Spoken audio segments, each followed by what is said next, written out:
Hello. I am 19th, of course. Now, what I want to address today is the reptilian humanoid hypothesis. What I'm going to do is I'm firstly going to state what I understand the hypothesis to be. Then I'll go on to what I think the significance of the hypothesis is. Then I'm going to describe my own assumptions in this argument. And then I'm going to describe arguments around the issue. And finally, I'm going to talk about the importance of looking past the issue. First of all, this is how I understand the reptilian humanoid hypothesis. I believe that the reptilian humanoid hypothesis is the belief that there are people in positions of power in human society who are in fact not human and are in fact extraterrestrial intelligences which originate from outside this planet and outside this solar system. I think one suggestion is that it was Zeta Reticuli, but I can't actually remember. Okay. Also, that there are various examples of such people. Examples would be George W. Bush, the Queen, and various other people. I think Tony Blair was also mentioned as an example. The idea, as far as I understand it, is that these people are not human, that they are able to appear human, and that they are manipulating human society for their own ends. And I think also there is the claim that they feed on human beings. Now, there are various other things connected to that, like things about vaccination and so forth, and I don't have any problem with the way people look at those. But I want to talk about the significance of this. Firstly, I think that whereas it isn't literally true, and I want to explain why I think that later, I also think that it expresses an important symbolic truth, and that we can perhaps look past the differences between us if you and I disagree on whether it's literally true that there are reptilian humanoids running society. What I think this is expressing is that there are people in apparent positions of power who are psychopathic and whose motives are therefore mainly governed by their limbic system, i.e. the reptilian portion of their brain. Now, reptilian is a grade rather than a clade here, so in a sense you can't really talk about a reptilian portion of the brain. But we're talking about people who are motivated by what we might call base instincts, if such things exist. I mean, I think it's dubious that there is such a thing as an instinct in some ways. Okay, now the human brain is triune. It has a mammalian exterior, it has a human exterior, it has a mammalian inside bit, and then the brain stem and various structures associated with that are the limbic system. This is present in all vertebrates, with the exception of perhaps, if you like jawless fish and so forth. And therefore it's present in both reptiles and humans. And it's about things like anger, lust, and various things that tend to be looked at as vicious or sinful.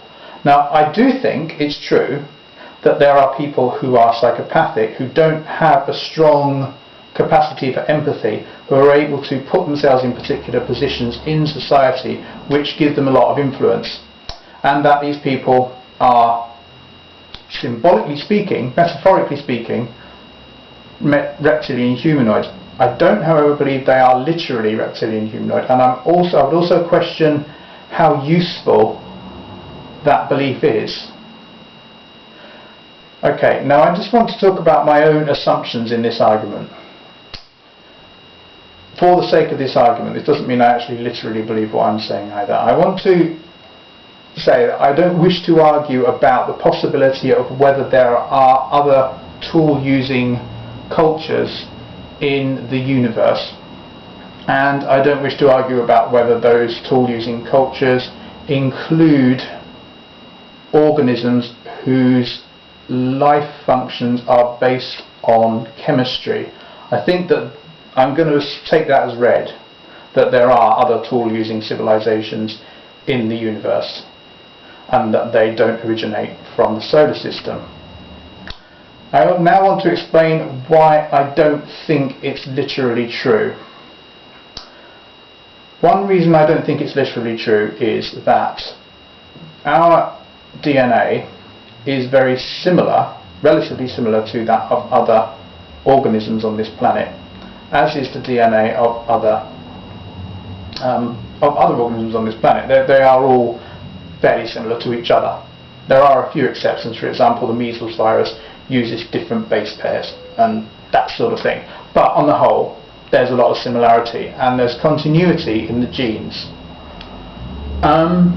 So we are, to a limited extent, related to reptiles. We're more closely related to other mammals.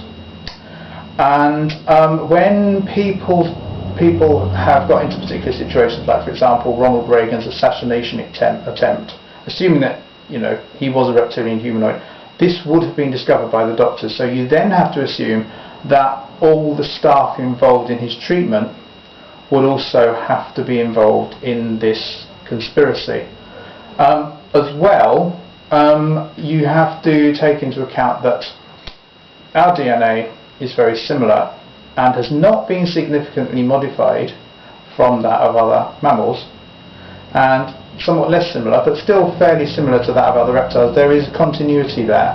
We all appear to originate on this planet, and that would apply also to people who are assumed or who are posited to be part of the reptilian conspiracy. There's also another reason why I don't think reptilian humanoids would exist if they were from outside this solar system. That is that if you look at life on this planet, animal life on this planet, you will find that there are a large number of different possible body plans. For example, there are the arthropods, such as insects and arachnids. There are mollusks, such as squid, snails and so forth. And they fall into various categories of similar body plans. But there is a very wide variety of these body plans. Now, chordates, that is, animals which have gill slits at some point in their lives, muscle blocks, a stiff back cord, which in us eventually becomes a vertebral column, and a postanal tail at some point in their lives, are just one example, and they are a fairly improbable example, because segmentation in an exoskeleton is much more likely than a calciferous endoskeleton, particularly one made of calcium phosphate, which is a very unusual substance in the animal world, only ever found in chordates. And there are various other features. For example, we're bilaterally symmetrical. For this reason, I think that where you're looking at other intelligent species that are carbon-based, they are not going to look anything like human beings, because the very body plan on which we're based is quite improbable. There are maybe 30 or 40 different possible body plans even on this planet, and as to the number of body plans there are in the universe, if other intelligent species exist, that would be an enormous number. And the probability, we're not even the most successful. Arthropods are probably the most successful, nematodes are quite successful, but chordates not so much. So I really don't think that's very likely. You've also got to look at the fossil record. You can trace back the way human beings look. You can trace them back to primates, to Romamaids, to basal eutherians, further back to the synapsids, and back to amphibia in the Carboniferous period. And similarly, you can trace reptiles, for example, say lizards. You can trace them back to tylosaurs at the same time, around the same time as the basal synapsids that we're descended from. And the further back you go, the more similar they are. So they are basically, we are all from this planet, and you can see that in the fossil record. So what I'm saying is I don't think that's true. There's also another reason why I don't think it's true, which is the nature of extraterrestrial civilization. Assuming there are civilizations which have the technology to cross interstellar space.